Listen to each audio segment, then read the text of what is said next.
Despite the US saying India would never buy Russian oil again, Russia just announced, quote, "We are now ready for uninterrupted shipments of fuel to India." And India didn't just accept it, they made a fool of the US by taking it even further. During their 23rd India-Russia annual summit on December 5th, Putin and Modi finalized an economic cooperation program until 2030 that aims to double trade to $100 billion by 2030. Modi described the relationship as a pole star that has stood the test of time. But here's what you need to know about how India embarrassed Washington. The US had punished and publicly humiliated India for buying Russian oil, with Trump doubling tariffs on India to 50% in August and imposing sanctions on Russian oil companies Rosneft and Lukoil. The Trump administration expected India to pressure Russia on Ukraine and move away from Moscow. Instead, India gave a politician's answer, saying, quote, "We support every effort towards peace and we are on the side of peace."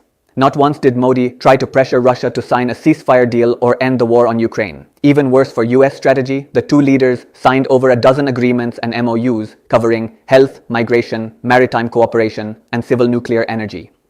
Putin specifically stated Russia is ready to continue uninterrupted shipments of fuel for the rapidly growing Indian economy. And here's the military embarrassment. The US said India wouldn't buy Russian military equipment, but rumors swirl that India is negotiating to buy Russia's Su-57 fighter jets. Modi and Putin held a general discussion on defense and agreed to upgrade India's Russian-made Su-30MKI fighter jets. India's foreign secretary confirmed the focus was mainly on economic cooperation, but admitted legacy cooperation in defense continues. The US buys Russian nuclear fuel for its own power plants, and Putin called out this hypocrisy, saying, quote, "If the US has the right to buy our fuel, why shouldn't India have the same privilege?" Essentially, India did exactly what the US said they wouldn't do. They doubled down on the Russia relationship, while giving Washington nothing but lip service on Ukraine. The question is, should the US punish India further with more tariffs, or has Washington lost all leverage over New Delhi? Is India's independent foreign policy a smart, strategic move, or are they playing with fire by angering their largest trade partner?